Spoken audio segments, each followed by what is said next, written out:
Come on, fella. Let's have it. You mentioned you had a favourite poem from your homeland. What was it about? A cunning general. A war over forbidden love. I believe I've heard of this one. Did it involve a horse that was not as it appeared? Yes. But that is not what happened. Oh, it's based on truth then. And you were there. Yes. I prefer the poem.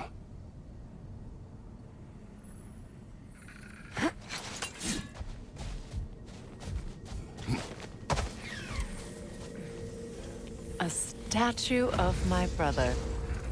How quaint.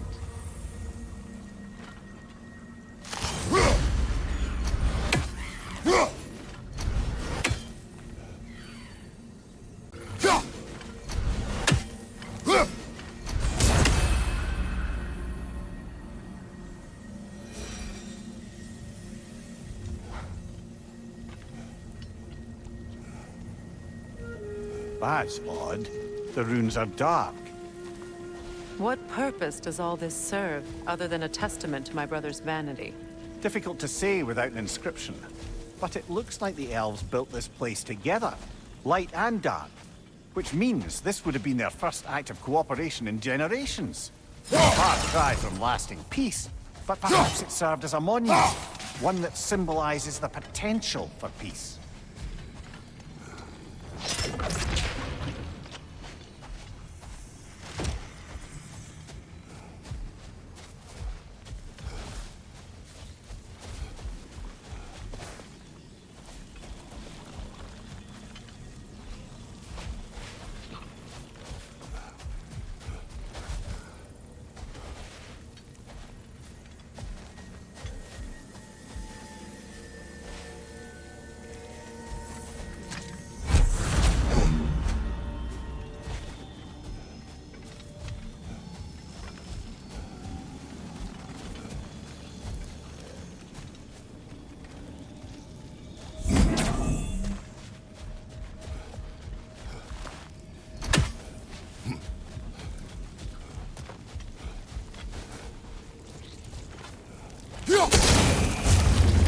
This statue may have survived Freyr's absence, but a truce clearly did not. Monuments are useless to those who ignore their message. He didn't create a truce through diplomacy alone. His godhood, his very presence is what healed this land and allowed peace to take root. But once he left, he had to have known what would happen. Well, he had good reason to leave. Some jackass convinced his sister to marry a madman.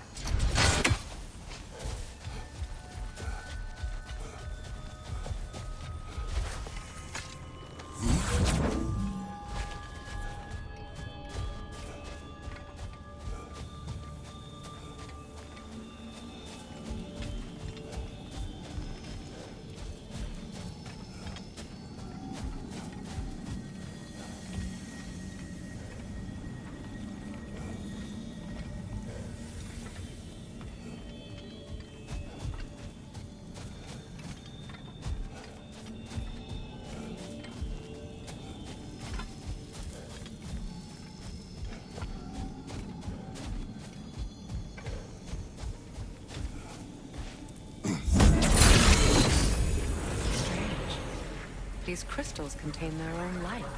You're right. Normally we'd have to provide our own. Perhaps slotting a crystal on the opposite side could shed some light on this mystery.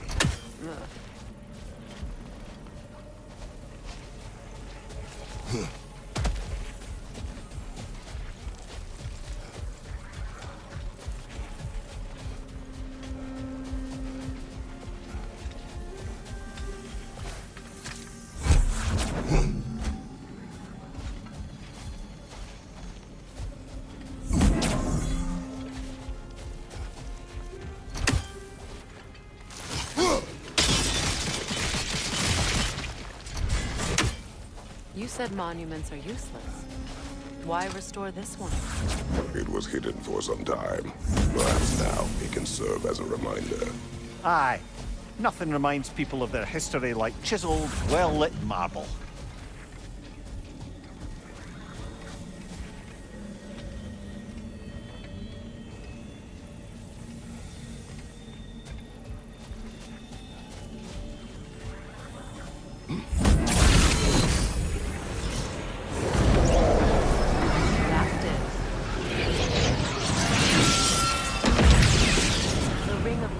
shards glow. Looks like we can read the inscription now as well.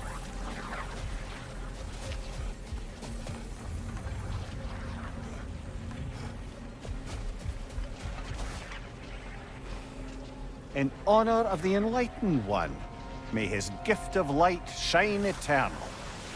Ah, gift of light.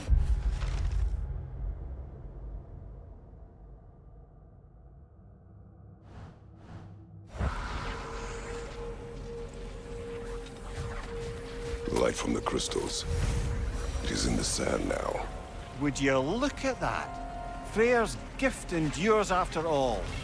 Or should I say, his presence?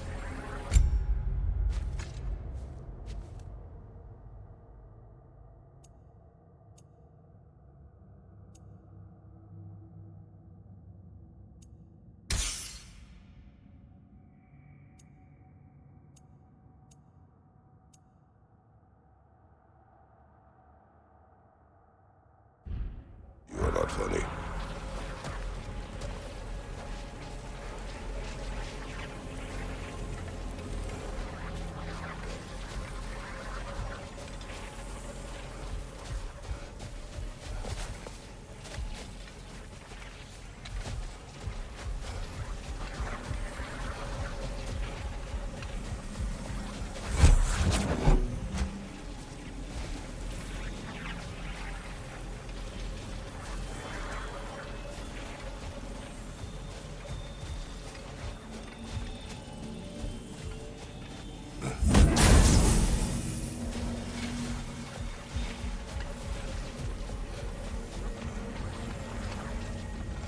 Even when Freyr was actually here, the peace was fragile.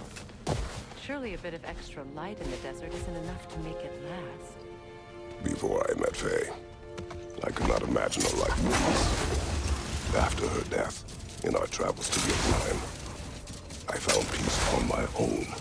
It remains my responsibility to make it last. Perhaps the elves will find peace again one day, even without Freyr's guidance. His presence continues to guide them, whether they realize it or not.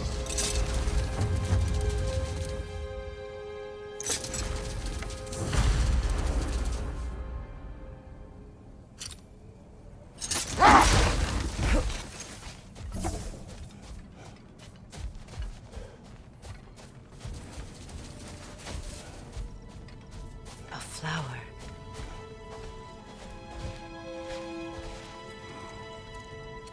A dawn bloom.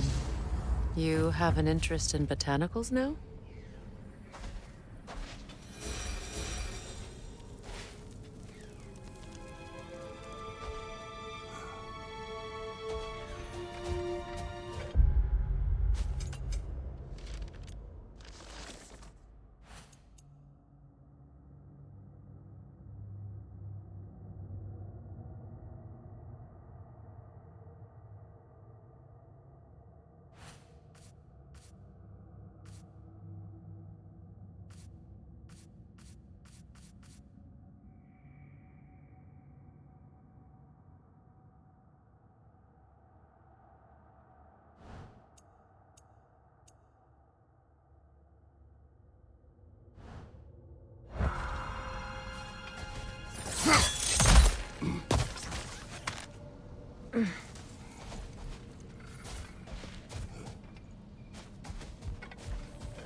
Fair few birds you've hunted.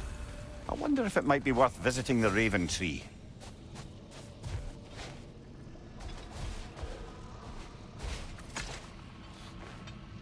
This mentions a spell that puts trolls to sleep, and a magic relic that acts as a sort of counterspell.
Perhaps we can bring these two animals back to Vanaheim, or Midgard even. Specky and Spanner could use the company. We have kennels. It would not go well for them. Once a predator becomes accustomed to a land, it is cruel to move them. I suppose you're right. Just seems lonely out here. It is peaceful. They have each other. It is enough.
The mayor, I never asked how it felt to lose your head.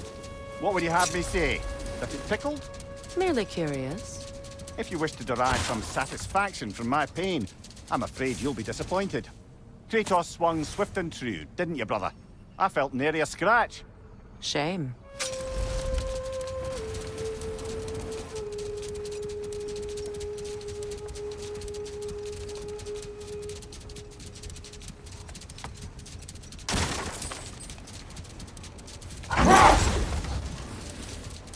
Freyr, I've always wondered, why was Freyr so revered here so quickly upon his first arrival?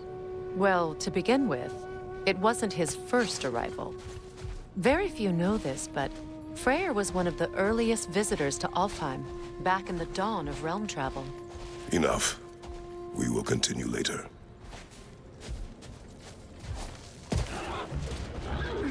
On your right!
Do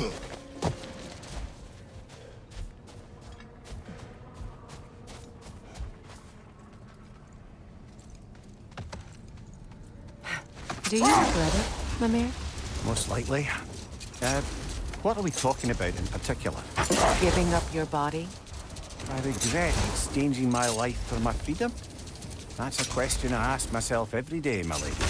What about today? Today? Glad to be out in the world. How else could I spend such quality time with you? Okay.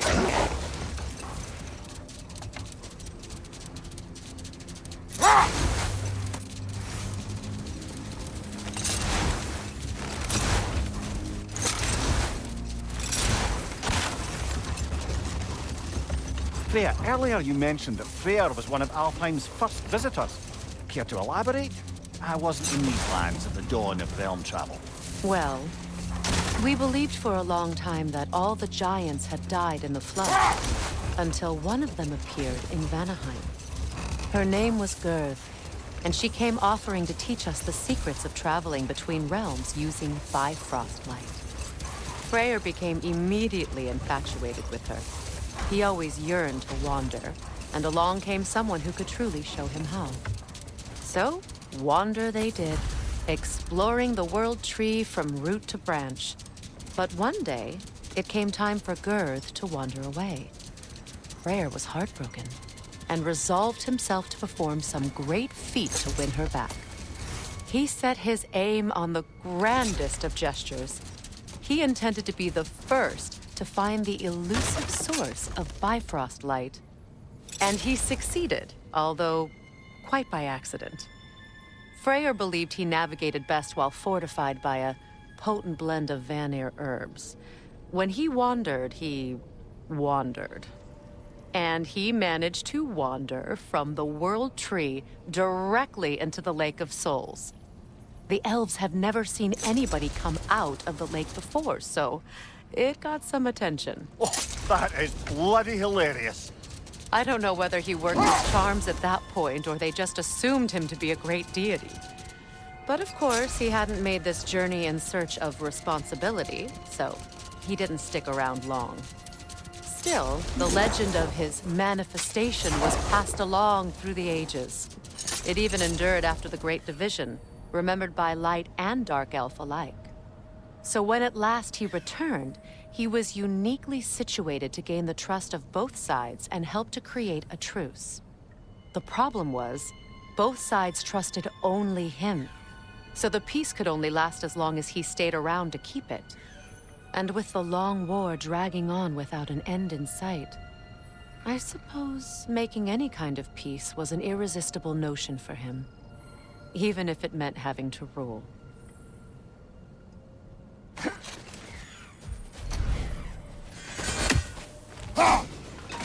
One more for the tree.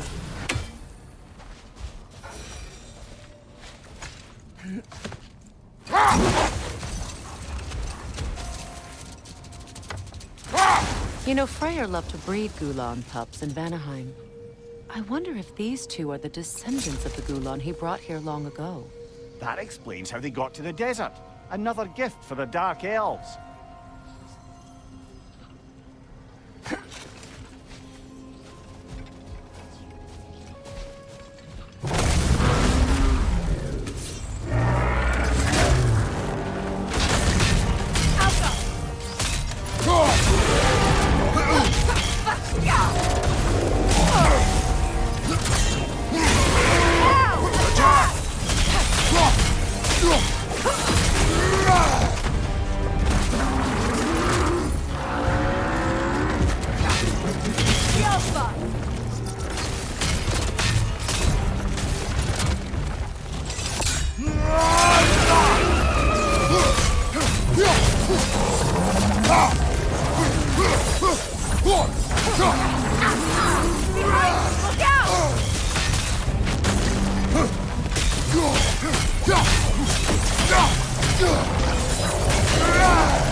need to take out those springs, brother!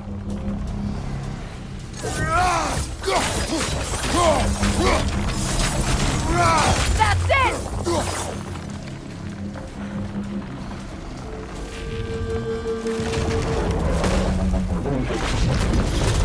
The Alpha!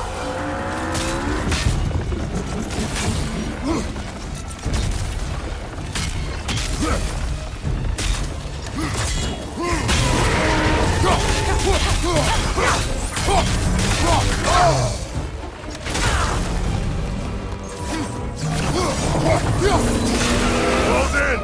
Attack! Now! Attack! The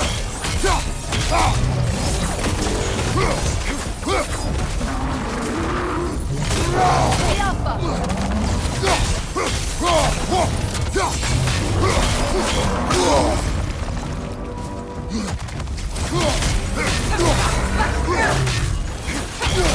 Now! Take yourself an Attack! opening! Don't waste it! The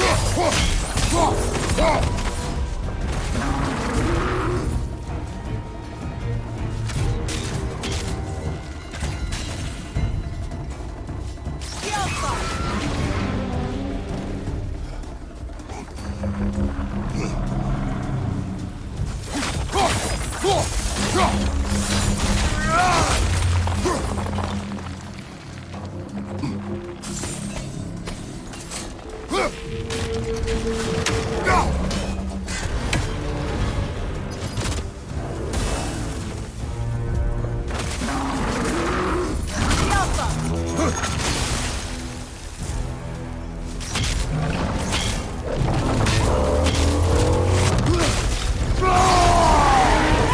Attack!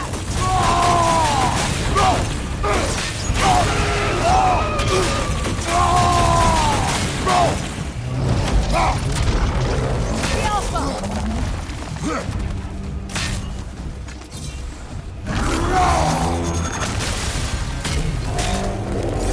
Nasty hit! You all right, brother? Now! Attack!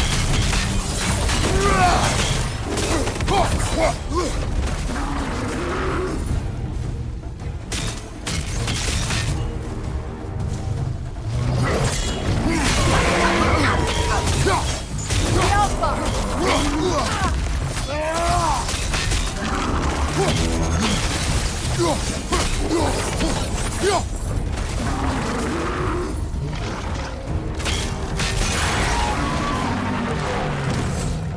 It's done!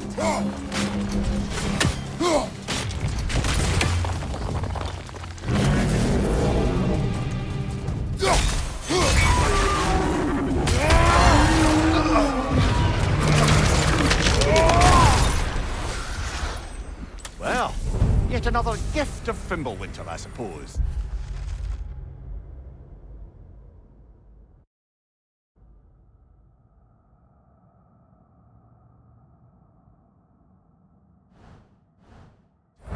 The magic draining out of all of us has to end up somewhere.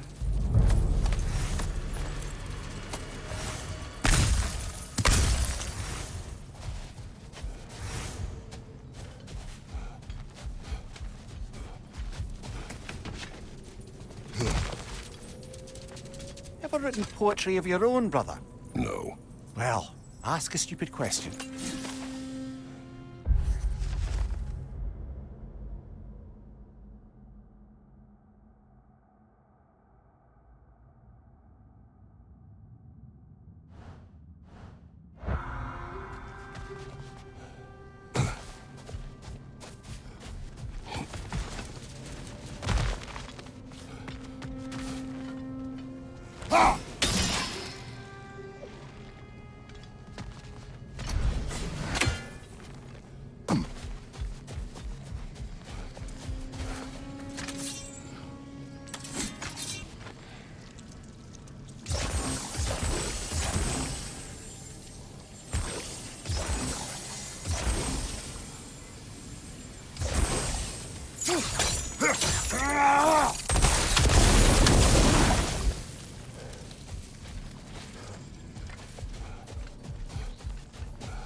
Freyr, he once revived a giant's corpse to stop a certain fight we won't talk about. Could you call on that power again? Maybe. Do you have a massive giant's corpse for me to revive? No? Well, there you go.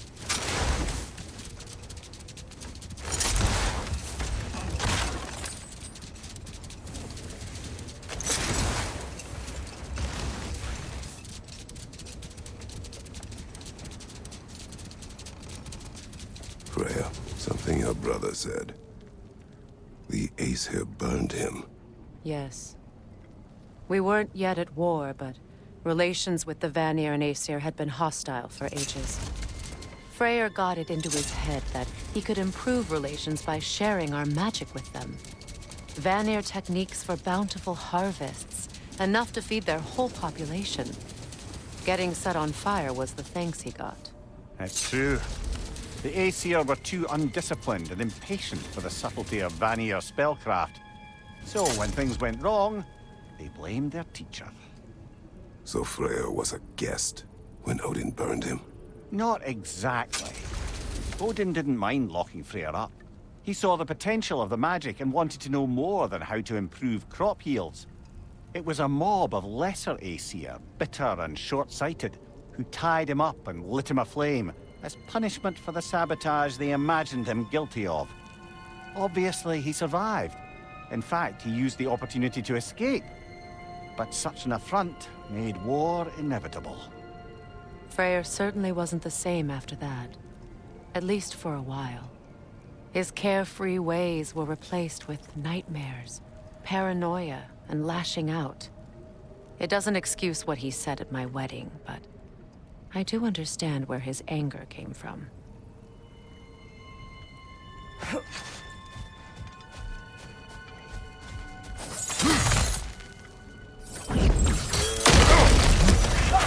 Lidor, throw your weapon at it!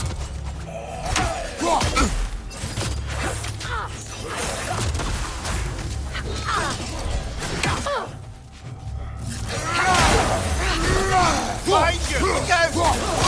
Yelfa!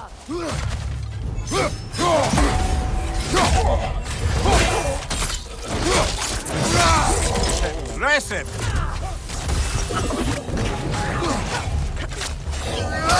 Left side!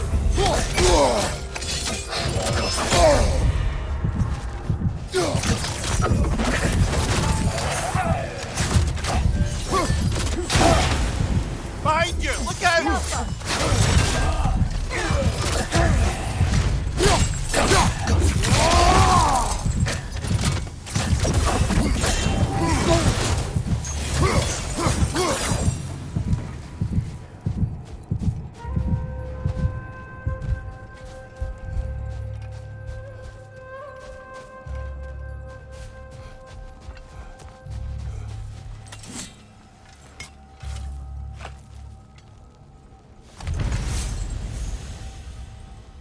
Light elf architecture. It's massive.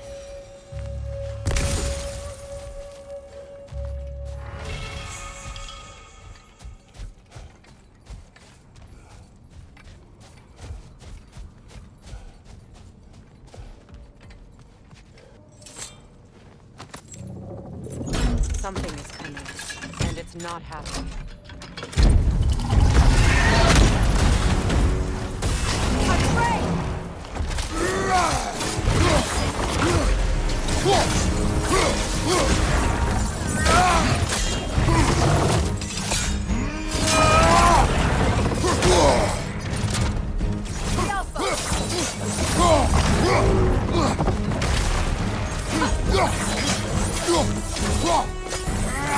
Here it comes!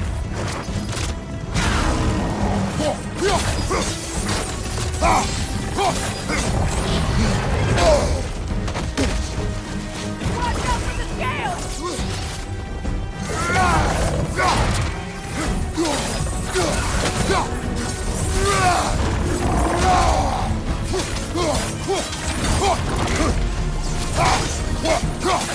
Fall back!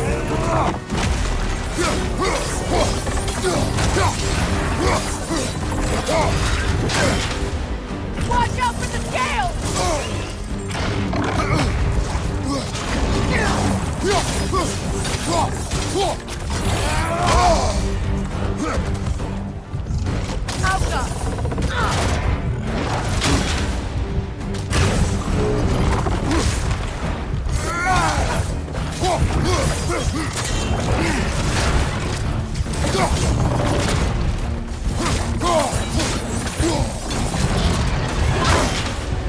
Careful, the scales!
It's charging!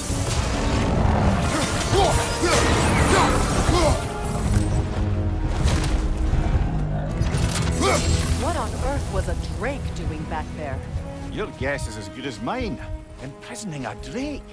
Can't decide whether to be impressed or horrified. Either way, it is over now.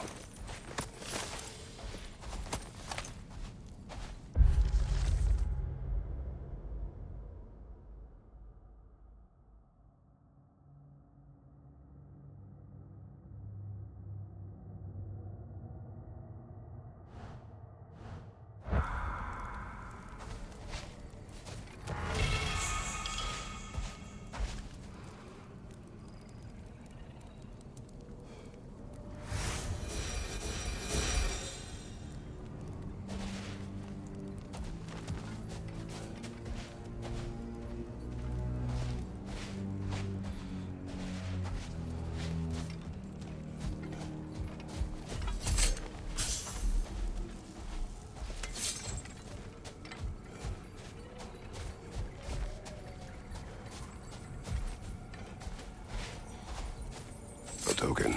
A badge of honor. The elves made a few of these. They'd hang them up outside their...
Show their support for my brother. That's all my brother's tributes. Would you prefer we hang on to them? Do what you will. If Freyr didn't bother taking them when he left Alfheim, he wouldn't mind us selling them to the dwarves.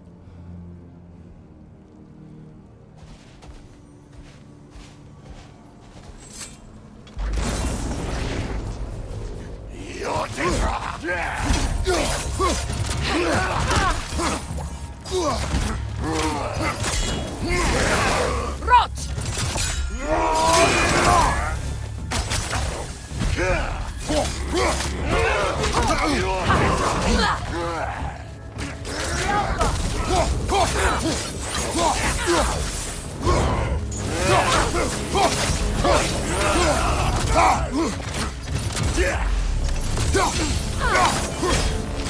On your right!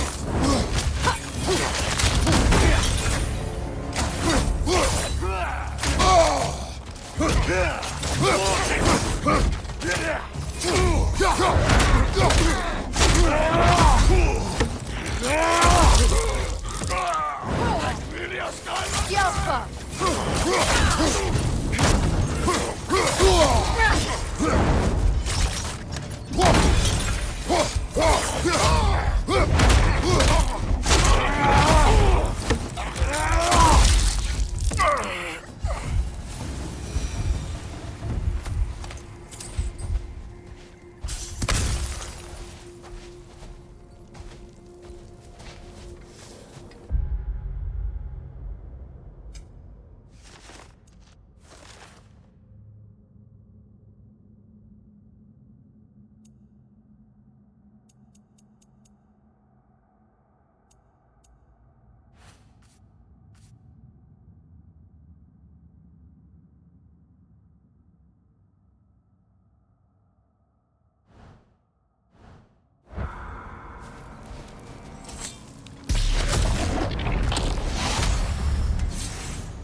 Brother, in my travels, I heard of a great battle in your homeland, at a place called the Gates of Fire. The Hut Gates. You were there? Is that regret in your voice? I did regret not dying there for many years, but no longer.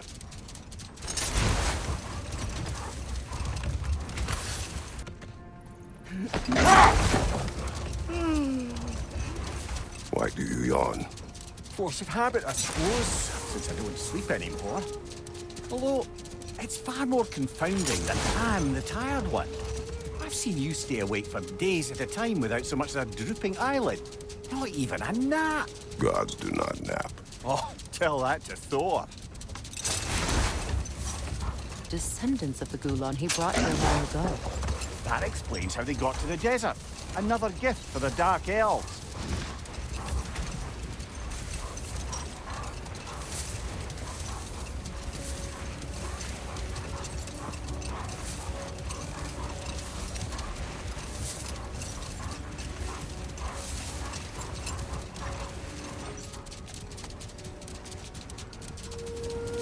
I wonder, how'd these two pups end up yoked to the sled? Ever try flying in a sandstorm? I imagine Freyr showed the Dark Elves that Gulon could be trained to pull a plow. They must have found new uses for them once the sandstorm arrived. I imagine they're now bred to aid in traveling the surface.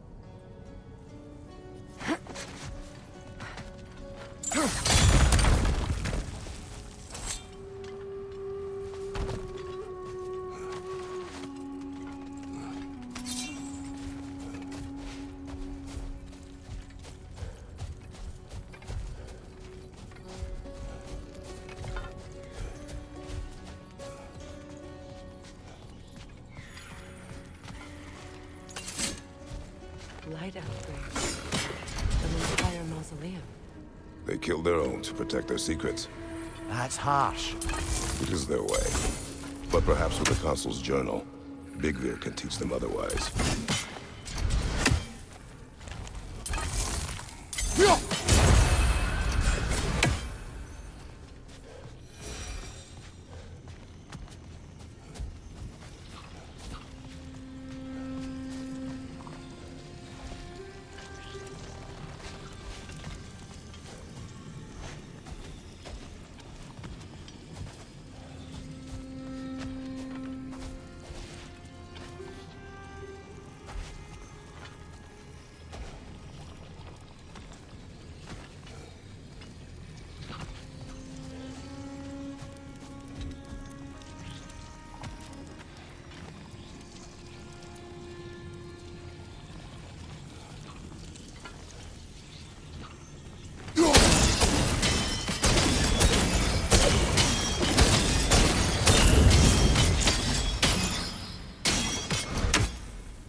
She's gone. That, or she's hiding again. It matters not. The journal is ours. The work is done.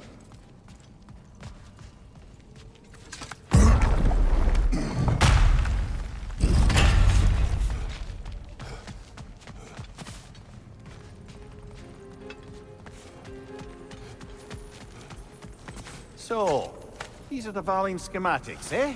You know of him? Aye. One of the most gifted dwarven smiths around. Until he developed a conscience, anyhow.